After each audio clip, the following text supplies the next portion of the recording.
Hello and welcome back to another episode of Jim and Parker's Excellent Podcast. Excellent! And today we're coming at you with another Scorsese flick, although it isn't based in New York this time. Instead, we head to the Southeast in the movie The Departed. The Departed. Most bodacious, dude. Oh, absolutely, my man. And so, we finally bring you the movie that finally won Scorsese Best Picture. And Best Director. And, I mean, Jim, tell us about the road that took us here. Because, I mean, this is Martin freaking Scorsese we're talking about here. It's a long road, dude. It began in 1976 when Taxi Driver was nominated for Best Picture. And the first time he lost Best Director to a novice filmmaker was he lost Best Director to Robert Redford for Ordinary People, which is a nice picture. It's a nice picture, not really Best Picture. And then 10 years later, the most infamous Oscar loss, I think, in my opinion anyway, besides the loss of Citizen Kane to How Green Was My Valley, Goodfellas lost to Dances with Wolves. Thus, Martin Scorsese lost Best Director to Kevin Costner. I don't agree with that. Again, Dances with Wolves is a nice picture. It is not the best picture. Goodfellas is the best picture. It is one of the best pictures, in our opinion. One of my favorite films, at least. I think it is. I think it's yours too. I mean, funny how? Hey, that's the question that Pesci needed to ask the freaking Academy when it lost. Because exactly. In what world? Honestly, in what world? But anyway, you were in our world. And several films later, several nominations later, including our first episode, Gangs of New York. 2 years later, nominated again for The Aviator. Both films were justified. Well, Gangs of New York really wasn't. The Aviator was justified in losing The $1 Million Baby, which is a great film. That's a tough loss. Exactly. That's a tough one. I'll give it that. However, this year he finally netted his Academy Award, and we're in fact 24 hours away from the 94th Oscars, which is shaping up to be an interesting show, but that's the road how we got here, and here we are with The Departed. Yep. And I think, when we were talking about this film and everything, we were discussing, because we've done Scorsese film before. Obviously, Gangs of New York, we knocked that one out of the park. Yep. We have other films on there, like The Wolf of Wall Street, The Aviator, Goodfellas is on there, absolutely. Mean Streets, Taxi Driver, Raging Bull. Like, there are so many great Scorsese films. So the fact that it took him almost 3 decades worth of work to get to the point where he finally won not only Best Picture but Best Director too, is incredible. It's stunning. It really is. Like, of artists who aren't appreciated until their time is gone, and we would hope that, hey, we recognize artists when they're here with us nowadays because we've seen history and try not to repeat it. Yeah. But I mean, oh man, wow, like. You literally, I probably need both sets of fingers on my hands in order to count out like how many opportunities he's had to like slot it in. Like, he's on the level of Steven Spielberg, for Christ's sake, in terms of most opportunities. And exactly. I mean, it's so good. And I really like, again, Goodfellas missing out is like, I think maybe besides The Dark Knight not even getting a nomination, biggest Oscar miss. Probably like not within our lifetimes because we haven't been alive long enough, but long enough that we had Wikipedia to tell us so it happened with it. Exactly, and a lot of streaming services to replay those films to prove it. Now, I was thinking about this during the movie when I was thinking about that epic speech where Marty finally won and he was presented to it by his best friends. He was presented the Oscar by Spielberg, George Lucas, and Francis Ford Coppola. So when they came out on stage, you pretty much knew who was going to win because they would not bring his best friends to give it to somebody else. And it was a stacked category that year. But the question I was asking myself was, why this one? The Departed is great, but I was thinking, what was it about this film that finally netted Scorsese the gold statuette? And I think there's a couple interesting points around that. I think number one, and this is what we've talked about both in our little pregame podcast and this as well, that this is really the first time that Scorsese did a film that had a serious plot through to it. Because a lot of his other films, they very much are episodic. They are just events that kind of line together that tell a great story, but there is not a driving plot to it, which I feel like the Academy is very privy to. they like to have a nice structure to the movies, and I am also a fan of having a structure to movies. Like, I love the classic, 3 structured act, sure, I will admit. But I feel like the Academy really does place an emphasis on that at least when they compare, like, whatever the top 5 or top 10 movies of the year are, they like to have that structure to it. I think also with that, this movie, again, had an absolutely stacked cast from stars down to supporting cast. Every single person through, there was not a misbeat here. No. I think the fact that this was placed more in Boston and not New York, which was very outside of the norm for Scorsese, he usually does a lot of his films in New York, was very eye-catching, very refreshing. So that was a big piece that I think made people kind of pay attention to it. And I think also just the fact this film was so engaging because this is rat versus rat. Not to spoil anything, even though this film's been out for about 15 years, it is very much a crime thriller that keeps you on your seat all the way through. And at that, it is an incredibly complex movie. I've seen this movie probably 10 times. And literally just watching it through in our last time here, there was one small detail I noticed, and I was like, oh, completely connects to another thing that like is a major thread point. And it really is just like an entirely rich film, not only story-wise, but also theme-wise as well. Yeah, exactly. There's still... I think one of the signs of a good to great movie is on a rewatch, you catch something. And on a 10th rewatch. well, for Scorsese, it's probably dozens for us. Yeah. But there were several things in this movie, several lines, several shots, several things in the background I didn't catch. And it's always great to catch it because it adds to the richness of the story. And it also started with a really great screenplay by writer William Monahan, who rightly won Best Adapted Screenplay, because a lot of people don't quite realize that this is a remake of a 2002 Hong Kong cinema film by Andrew Lau called Infernal Affairs, which is basically the same plot as The Departed, except, of course, in the Hong Kong idiom. And we talked about this talking about Your Name, is when you adapt something from a foreign idiom to the English idiom, a lot of things could get lost in translation, but you also have to adapt for your own. And in this case, they brilliantly set it in Boston, where they captured the dialect. Of course, a lot of dropped R's, a lot of F-bombs, which of course is Scorsese's what he's wanting to do. But in this case, it's a very smart screenplay, and it is very complex. It's a very twisting, turning story, and it still has that effect where if you feel like one thing is going to go wrong, you really are on the edge of your seat. Your heart is racing. Yeah. And that also does come down to the cast, as you said, because Scorsese is really good with getting together with his actors, or just separately with an actor, and letting them improvise to better the scene. And I do feel like a lot of the lines in this movie were improvised by the cast, built upon the screenplay, probably still incorporated the dialogue, but just...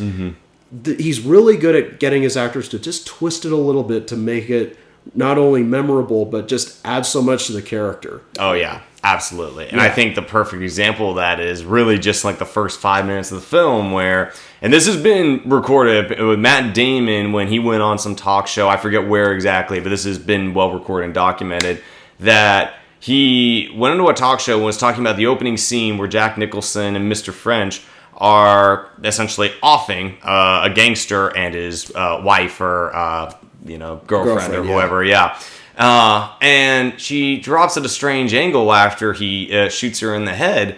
And in the scene, in the original screenplay, it was just at that, like it was supposed to be just a quick shot of him killing her. But then essentially Nicholson said, I think I could take this to another level. And he says, what if after I killed her, I said, she felt funny? Because I would insinuate that I've done this a lot of times, and that there was something strange about this on the 100th time that I've done it or so.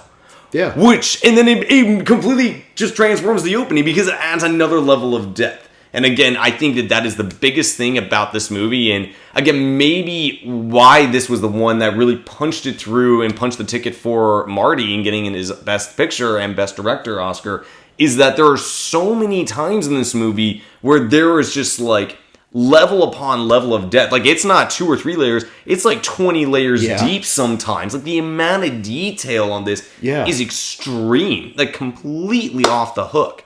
And kind of like to go back to that, you had freaking Leonardo DiCaprio, Matt Damon, Martin Sheen, Marky Wahlberg, and then to cap it all off, you got Jack effing Nicholson.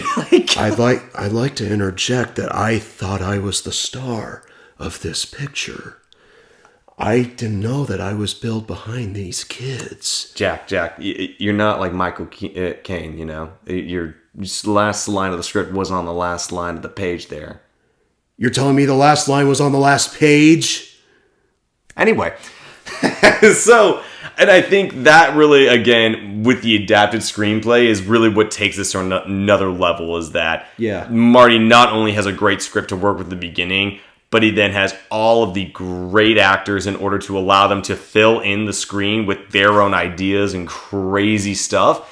And again, it just adds those 20 layers of depth, like, at the end of the day. Yeah, and when we're also talking about the idea of why this movie struck the chord with the Academy members, it did. We were discussing something in our pregame that we hadn't really thought of, but we thought was a very intriguing question: is this possibly better than Goodfellas? For all those out there, we love Goodfellas. Indeed. We quote it probably like about every time we hang out, multiple times. One of my favorite films. Mm-hmm. Because, you know, in podcast world, dinner's a big thing. Yeah. With that, this is a very intriguing question. And I think the way that I phrased it to Jim when I said this was the fact that we have to take a pause to think about this answer, despite the fact that Goodfellas is freaking Goodfellas. That should tell you something. And that's not to disrespect Goodfellas, but I think that's to show how great of a movie The Departed is. Yeah. And the fact that, you know, it's still a movie like Goodfellas we think about and quote and talk about 15 years later.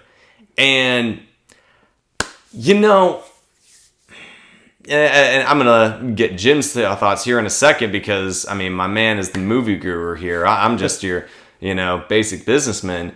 But I think that The Departed, again, it has the plot to drive it forward. It has the cat and mouse element to add like that thriller aspect. Kind of like Harrison Ford in The Fugitive. There's a lot of back and forth, tense moments that keep it really engaging. Mm-hmm. And again, it has the screenplay, it has the action, it has the acting, it has the quotable lines, it has the great editing, cutting, themes. Like, it has everything that Goodfellas has, but with a little bit of a slightly different twist. And I think that's the key thing here of why we can ask that question, because it really does go toe-to-toe up until the 15th round, like, of, you know, the boxing match there. Yeah. And, you know, Scorsese even joked after the Oscar ceremony that the only reason why he won for this film was that this was the first film he did with a plot. Now, all of his other films do have plots, but he's very much a filmmaker who he's very much a filmmaker who has the plot, but he builds more on atmosphere and character. Mm-hmm. And if you watch Goodfellas, that's very much the case. There is a through line of the birth of Henry Hill and the mob to his days in witness protection, his days leaving the life. Mm-hmm. But in the Departed, there's very much a through line is we have to identify the rat in this mafioso's organization. And there's also the search in the mafioso's organization for the cop rat inside. Therefore, there's a lot more to digest in terms of plot and plot development, in terms of structure. Now, Goodfellas, like I said, is very atmospheric. It builds on the characters and what the characters do, what kind of world they live in. Whereas The Departed doesn't really... It is a very deep movie in terms of story, but however, it doesn't feel necessarily entrenched in this world. It is true. It is a very interesting change of scenery for Scorsese to move from New York to Boston. However, it doesn't always feel like we were inside of Boston. It doesn't feel like because Marty's very good at capturing New York. Mm-hmm. Whereas there was a movie that came out a couple years before this, directed by Clint Eastwood, called Mystic River, which also takes place in Boston and is also a crime thriller. That feels very much baked inside of Boston. Mm-hmm. You feel the streets. You feel like you know the person next door. Yeah. In Boston. Or like Gone Baby Gone, which is an amazing freaking movie. And that you definitely feel like you were in like the heart of South Boston in that one for sure. And that's a brutal movie to watch too. Exactly. But again, The Departed does build on Marty's strengths of character and the characters existing and bouncing off of each other. Mm-hmm. And especially when you have a dynamo performance, particularly from Mark Wahlberg, who did get an Oscar nomination for this performance, his first of two. These characters just barge in like a bull in a china shop, and they just bounce off each other. They break the scenery, and then they get out, and then they go into the next thing, which is exactly what happens in Goodfellas as well. That's the two things that shows Scorsese is really an actor's director as well as a technical genius, a technical wizard when it comes to the camera. Yeah. Now, there is one scene that that truly differentiates this movie in his filmography, and it's a moment of silence. It's my favorite scene in the movie. After a certain character passes away, we won't reveal who it is. Now, if you've seen the movie, you know what we're talking about. If you haven't, go watch the movie and you'll know. Mm-hmm. Is Damon and DiCaprio are on the phone, or rather, Damon calls DiCaprio, and there is no speaking on either end of the line, and yet, at this point in the story, you don't need it. It's perfect. There's tension, there's character, and there's that perfect element of a crime film where it's the two sides sussing each other out, figuring each other out, and then they both just hang up the phones. Mm-hmm. It's just it's a masterclass moment because we've been in this movie full of verbose dialogue and full of plot machinations where it all comes down to it just comes down to a simple 180 reverse of each other, just staring into the camera. Yeah. On the phones, just looking right into the lens. It just spoke volumes. My mother put it best. She says, this is one of the greatest dialogue scenes in history because nothing is said. And I have to agree with her. And that's just some of the things that really give Goodfellas a run for its money. Now, whether I'm to pick, I think I would go with Goodfellas because that's a really great movie. But how do you feel about that? Because for me, it feels like this. You have Goodfellas here. Departed is just there, like just barely, just right below. What do you think? So Jim knows our good friend Brian Blake. Yes. Who loves Goodfellas. Thinks it's the best movie that's ever been made. Yep. I'd be hard-pressed not to agree with him. And I may draw a lot of controversy when I say this. I do think The Departed is better. Do tell.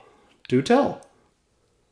I do think Goodfellas deserved to win Best Oscar the year it was nominated. I want to be on record when I say that. And just as you said, like, it's right there of Goodfellas Departed, I think it's neck and neck. Ugh. In my perspective, and again, I think that having the ability to have a through plot through the movie, to me, is just, it's a better element of screenwriting because I think it allows for a better structure. Yeah. Which for me, I value structure when it comes to screenwriting, stories, things like that. That's a very personal thing, so I totally own that. I also think that the themes throughout this movie are just like, there are so many of them, and they are very consistent all the way through, and they're very deep. Like I said, there's 20 layers of depth to this movie, and the themes, like there's multiple of them that just hit through all the way to the end. And in Goodfellas, I love it. I love the dialogue, and there are certainly themes there, but I don't feel like they ever get as deep as this movie did. Like, I will fully own it. And I think there's a debate there. I think you could debate this back and forth, and there are arguments for both sides. It's certainly a good idea and a good argument there.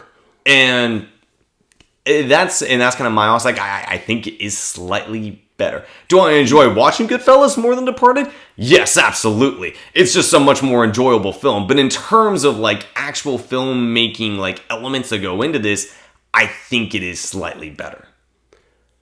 Well, and if you want to roast us or roast me in the comments section, I will understand it. I will take that. I can't roast because you do make a good argument. But I think in this case, these two films, The Departed and Goodfellas, are really great case studies for any student or any casual observer of Martin Scorsese. This film basically has all the right elements to make a great picture. And, you are right. There's like 20 layers of deep themes that are embedded in the film. And what I love is they're not quite hammered. I think we live in a time right now where if you do put a theme in your picture, you have to hold a magnifying glass and you have to ring the bell saying, this is what we're about. Yeah. Whereas in this movie, you really have to glean it through the characters and through their actions. Like, for example, what do you think is like, what theme do you think is the richest for you out of the bunch? I think the theme that is richest for me within this movie, it's the theme of education, which there's a really great YouTube video. It's like one of those YouTube video essays, and I want to make sure that I'm quoting this directly because this is worth watching. It's by Matthew Danzak. I'm sorry if I'm mispronouncing your name. It was released about 2 years ago. So this is a fairly recent video essay about The Departed. And in his essay, he really looks at the theme of education throughout The Departed. And that essentially there are two types of education. Formal education, which you get through school, university, things like that. And then street education, or as we like to call it, street smarts. Yeah. And that there are things that all the books and everything in the world can't tell you about how to act and learn about the world. And I think that each character and each main character within this movie encompasses different elements of that. They either have more street smarts or they have more book smarts. And there's one character that really has both, and he's the character that lives on through the rest of the movie, not to spoil anything. Yeah. And again, there are many elements of that. I mean, one of the opening lines that Jack Nicholson delivers in the opening couple minutes, it's like, "Did you do well in school?" "Yeah, I did too." You know what they call that? A paradox. Because education didn't necessarily lead him to going on having a best life. He had to turn to crime to do it, which is just such a great freaking like way to kick off a movie. And then it also just ties in those elements of, maybe like studying like chemistry wasn't going to get you everywhere in life. Yeah. Maybe you needed to know someone in order to get to the right place, which is a very real like theme and element within our world these days. It's like, the classic adage of, oh, it's all about who you know. So, again, education's also not really a theme that I feel like gets explored a whole lot when it comes into like a Best Picture nominated movie. Usually you get themes of like love and war, hatred, jealousy. So it approaches it from a very interesting angle that I don't feel like I've really seen done nearly as well since then. I would have to really like scratch my brain to think of something off the top of my head. That's an interesting thing. I think for me, I do agree with you. It's the street smarts versus education, because there's one character whose lack of street smarts is what ultimately does him in, and we can't identify the character because I think it would give away his fate. Mm-hmm. But you are right about that character who does live on through to the end of the film. It's that perfect combination that will keep you alive, mm-hmm. and that slip up, that miscalculation can cost you your life in this business, in the mob, or as a cop, as they say, the cop. But for me, this was a big thing in the original film Infernal Affairs as well, as the theme of identity, because DiCaprio's character is from Southie and he comes from a crime family, but he wants to be a state trooper to prove a point to himself and to his family. But right off the bat, Martin Sheen's character, and Dingham especially, played by Mark Wahlberg, just peg him, saying, would you rather be a cop or would you rather pretend to be a cop? And that immediately starts the idea that he has to live a lie. Essentially, he has to live the lie of this bum from Southie who comes from a crime family, whereas he's really the man keeping tabs on the mobster. Whereas Damon's character is the kid from Southie who works for the mob, and he's higher up in the police department. Plus, it also gets a little bit into class too, because DiCaprio lives a rotten life. He doesn't get paid much. He's constantly strung out. He's on medication. He's in deep emotional throes. Whereas Damon lives in a penthouse overlooking the state building, and he rises the ranks very quickly because he's very well educated and very well placed. Yeah, he's well connected.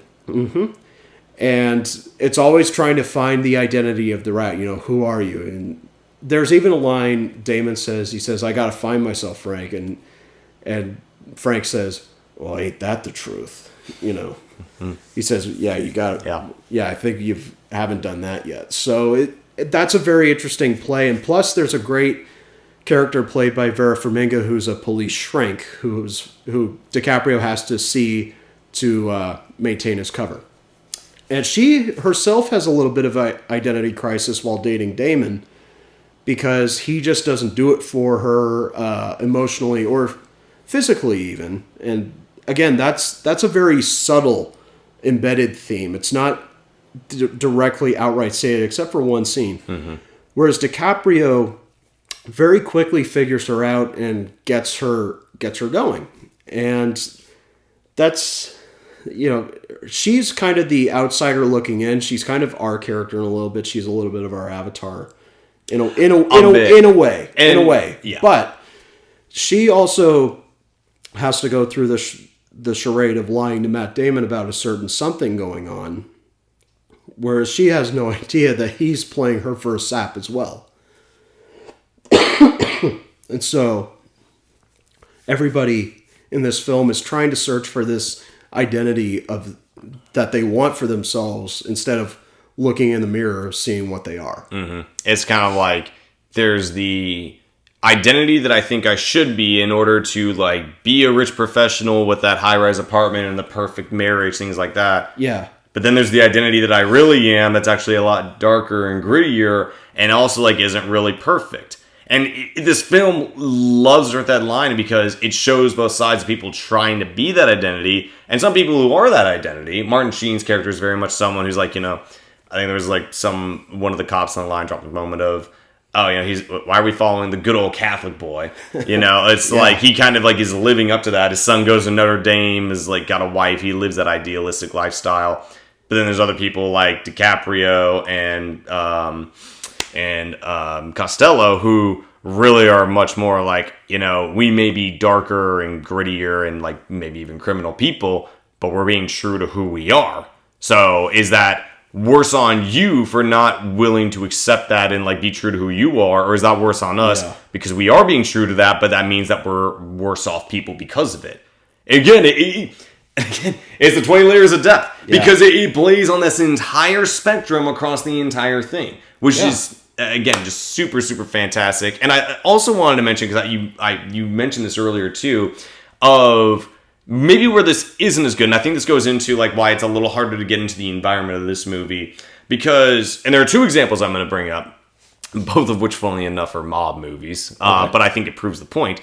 Number one is Goodfellas. Because when you are looking at a movie, or when you're in a movie where you essentially are trying to like get on the inside of like some other like organization or world, it helps to have an avatar that can help you enter into that world. In Goodfellas, that's Henry Hill, who's the main protagonist. Right. Because he is an outsider who we see him kind of like go in, enter the organization, and grow up throughout it. But he's never fully within that world because he can never even be inducted into the mafia because he's only half Sicilian. Right. Because he's half Irish. Right. So it kind of gives that element of like, even though he's within the world, he's still an outsider.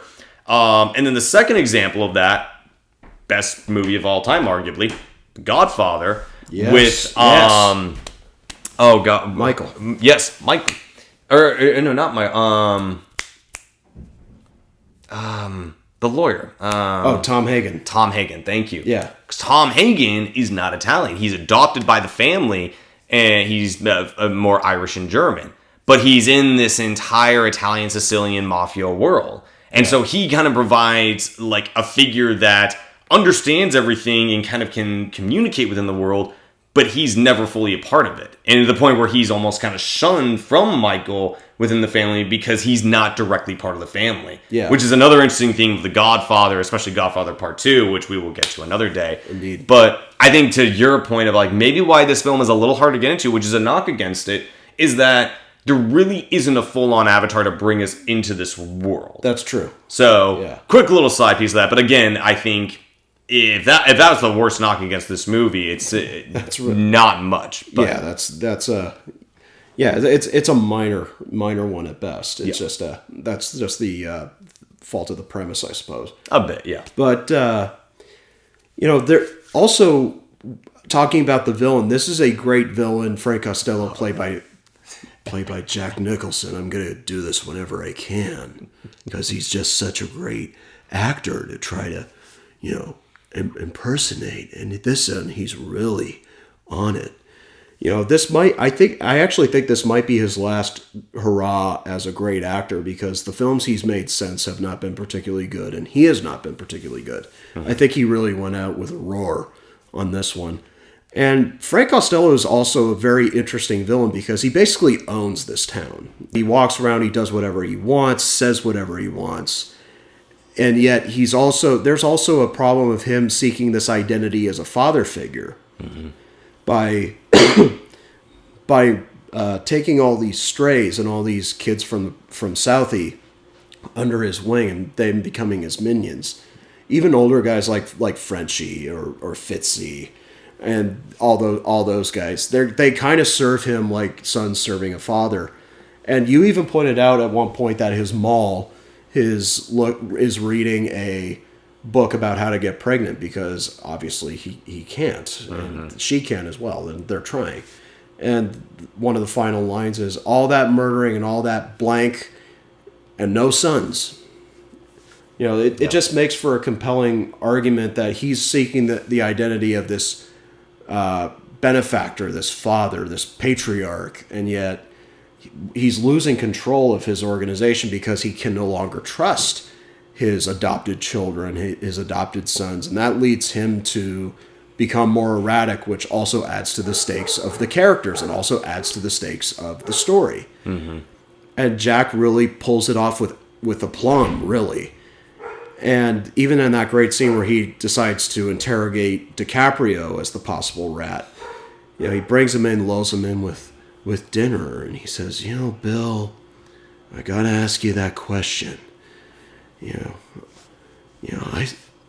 I smell a rat. I smell a gnashing cheese-eating rat. But it's really a scene where he subtly conveys that he feels betrayed by this kid who he's taken under his wing again, and yet everything starts to go wrong for him. And it's just, again, that's one of the great elements of the screenplay and one of the great elements of the movie brought to life by Jack and Marty and Monahan. It's just a marvelous performance, and it was a great one for Jack to kind of, if he was to ever retire, he could just say, hey, I retired a long time ago. I retired after The Departed. The rest of these are just so I can get tickets to the Lakers. So, the rest of the movies are just paying for the season tickets.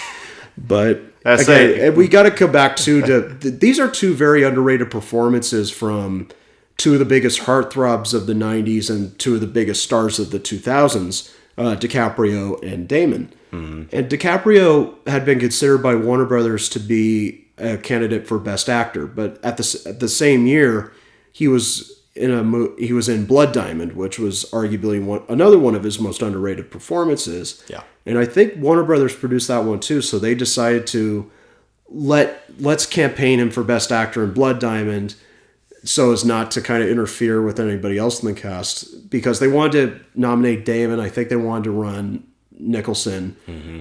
but ultimately Wahlberg was the only actor to get the nomination, and rightly so. He did lose to Alan Arkin for supporting actor, and a very controversial Best Supporting Actor category that year because, sorry, small tangent. The front runner that year was supposedly Eddie Murphy from Dreamgirls.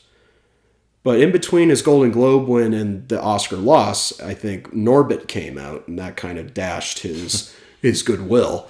But in a sense, that was also just the crest of Mark Wahlberg going from Marky Mark to a respected actor. Now, I know a lot of people don't like him.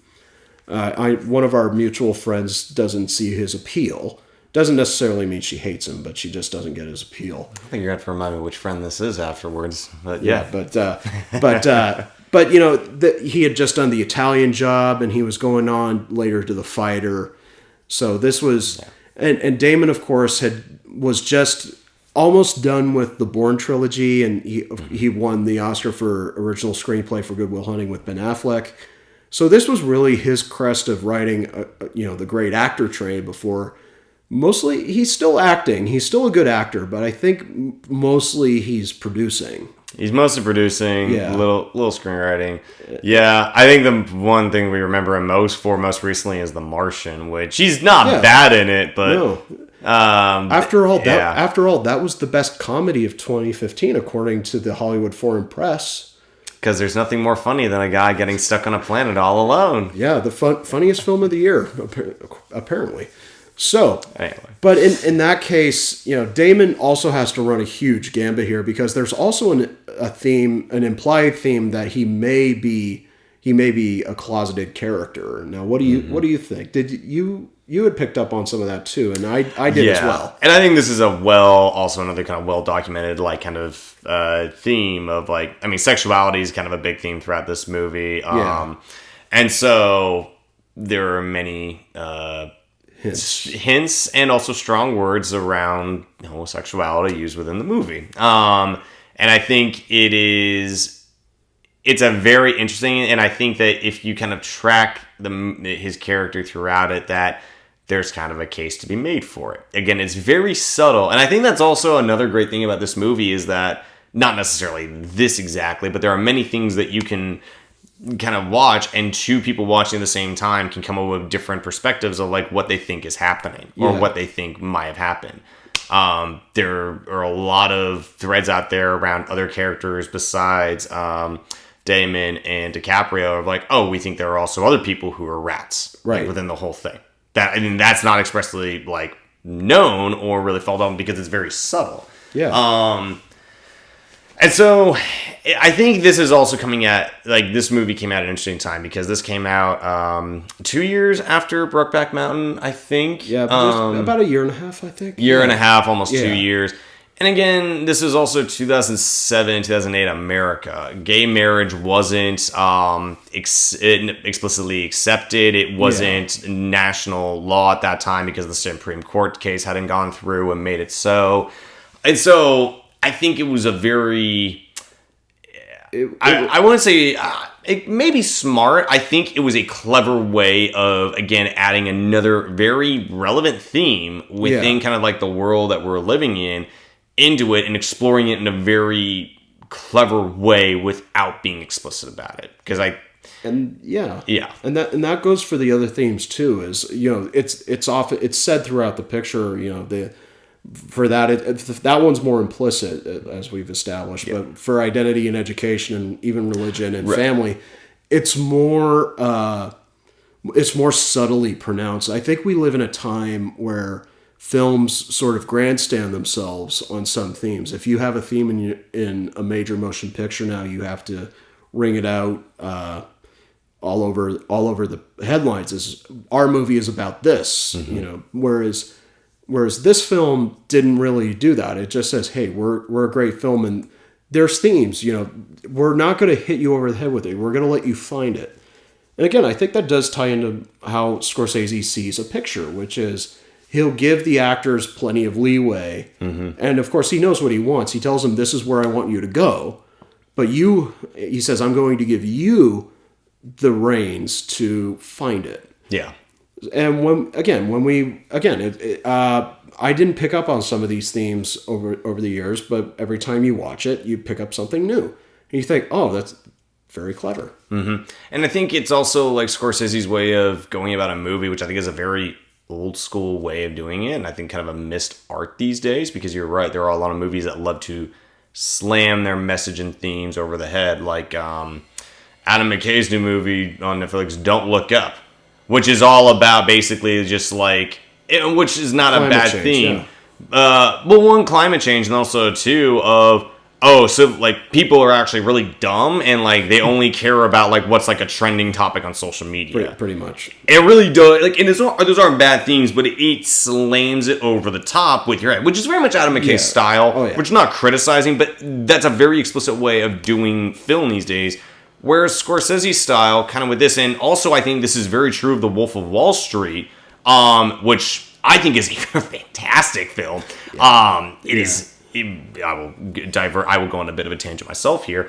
Of Scorsese makes films and he gives you themes in a way that he wants you to think critically about them and how they exist within the world and within your world. Exactly. And the reason I bring the Wolf of Wall Street example up, and I think this is a perfect example, and kind of like where we are in civilization today, there are a lot of, let's say, frat boys out there that love the Wolf of Wall Street, that love to idolize him because it's all about, he's got the rich car, the hot wife, crap tons of money he can spend on drugs, booze, and whatever, and not have to worry about it, and can get away with things. Whereas I think with Scorsese, I don't think his goal was to idolize Jordan Belfort within that movie. I think his goal was to really show like what was that lifestyle and like how was that like impacting the world around him. And I think really what I would kind of hope is a message more people take away from that is that it's an incredibly destructive lifestyle, not only to the people involved directly, but also to those who are impacted because of the financial decisions involved in it. Yeah. And so I think that's kind of like where people sometimes, like with the Wolf of Wall Street, they overlook that because they see the flashy sort of like kind of lifestyle and things like that, and they idolize it. But really, the deeper message is that no, this is extremely destructive, and this is a terrible lifestyle. And like people who live like this, I mean, I'm gonna say they're terrible people, but like there are very, very bad things about them. Yeah. You just brought in something, you just hit on something big. When Goodfellas came out and Raging Bull, all of Marty's pictures seem to be hit with criticism of him idolizing violence and idolizing machismo, which is basically toxic masculinity as in 21st century speak. And I remember Siskel and Ebert talked about this in terms of Goodfellas is he isn't. He's showing that these are bad people who feel like they have free reign over everything. And they feel like they're the master of their dominions. They feel like everybody else is to serve them because they figured out the secret. And they're also characters we can relate to and even enjoy in some sometimes weird aspect try to ascribe to be like. Or they could even be somebody we know. Yeah. Or somebody we think we know. But whereas The Departed doesn't really have that. It's very clear. It's mostly very clear about moral certainty. Yeah.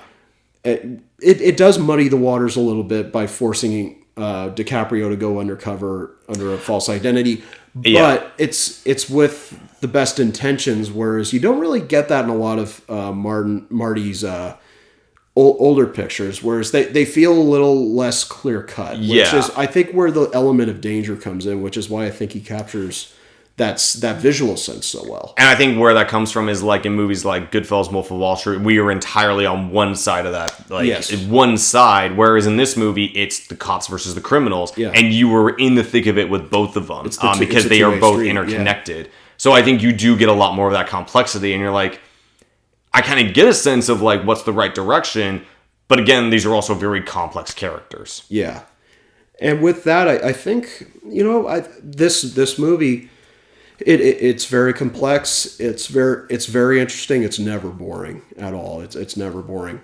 We had talked a little bit about how Marty deals with length in his films, and I feel this way about maybe 80% of his films. There are some where they're clear-cut, very slow, and very oddly paced. Mm-hmm. But this is one of those films, along with Goodfellas, and I'd even argue Taxi Driver and Raging Bull, is they are long films, but thanks to him and Thelma Schoonmaker, his editor, who also won an Oscar for this, one of the most legendary editors in Hollywood, they managed to keep things very snappy. They managed to keep the pace going that you're always invested. You're always wondering, okay, where's this going to go? What's this character going to do? That you never once consider length until you check your watch at some point, or unless you pause it to go use the restroom or to get a drink of water or something. When you pause, you think, how long is this? You know, it's just because you think, geez, I never feel the length with this kind of picture. And The Departed, for me, is very quick. It feels like a bullet. It just kind of starts and goes. Mm-hmm. Whereas even Goodfellas for me feels that way too. Even though in terms of a screenplay structure, it starts with an incline and then a sharp decline. But again, it's how they deal with it, and it's how they're able to propel the story. And The Departed just propels this particular story brilliantly. And coming to wrapping up my thoughts about this film is, I don't really find much wrong with it. I don't find anything really wrong with it. I don't think not worth really harping about. Nothing harping about, which is really rare, because you guys have seen our podcast. You know how I can be, because I went to film school. I have to go, okay, this did this. How did that do? How would I deal with it? But of course, there are a few directors where I just think, God, I really can't, because especially because if you listen to Martin in an interview, or you see him behind the scenes, talks very fast. He's very passionate. He gets right in there. He goes, "Hey, you're not dying right. You got to get in there. You got to do this. Okay, let's do this again. Let's go, action." He's a very passionate filmmaker, passionate in everything he does. Even his Oscar speech, he's like, you got to check the envelope. Hello? Yep. Very, very kind of nervous energy, and he channels that into his films, and they just drive. They all just drive forward. Mm-hmm. Even the weaker ones, they move. They still move, just not quite as refined. But this is definitely a masterwork and well deserving of his Academy Award. The Departed should be ranked up there as one of the great films of all time. It's definitely in my honorable mentions. I've got other films that I think strike me a little more deeply, but that's another video for another day. Mm-hmm. What are your thoughts about that? I mean, it's definitely gotta be like a top 5 for the 2000s. Like, you can think of all the great, like, we had The Dark Knight. You had the Social Network was 2010. It was 2010. Just okay, the end. Just at the end. Yeah. Just at the end. Started the new decade. Yeah, depending on whether you start at the end or beginning. Yeah. And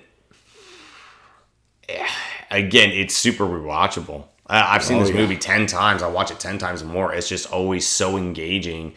And I think, and whenever I hear Shipping Up to Boston by the Dropkick Murphys, it just gets, I'm like, man, I could go watch The Departed right now.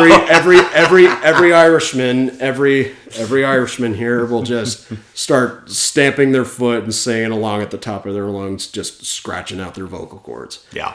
And I think it's just super awesome. And also, kind of like a small side note, because we didn't talk too much about it.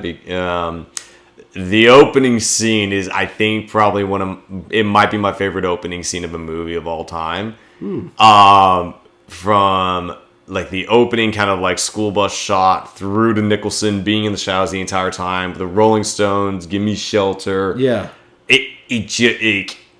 It sets you up to know that this guy he's evil. He is the devil, but he's going to be your best friend through this film. Yeah. But there's a danger there that you cannot escape. And the second that he gets young little not Matt Damon, but Colin Sullivan. Yeah, once he gets young little Sullivan in his grasp, we're also within your grasp, and you're along for that ride. We're off to the races. And it is... Yeah, I love it. I could watch that opening scene like on repeat. It's so good. Yeah, absolutely. And I think with that, we're just about going to wrap up on this masterclass of a film by a master director.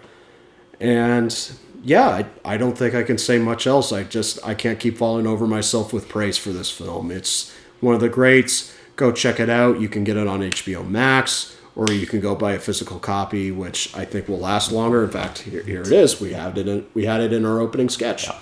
And so, with that being said, I think I'm done with this. I think I gotta go keep refining my Jack Nicholson here, because I gotta get ready for the Lakers opening game. So your tickets at Crypto.com Arena getting a little expensive, Jackie? Well, no, I think I just gotta keep my rep up. I'm not Jack. This is Jim Crowley. I'm Parker Glazner, and we'll see you next time on Jim and Parker's excellent podcast. Later, dudes.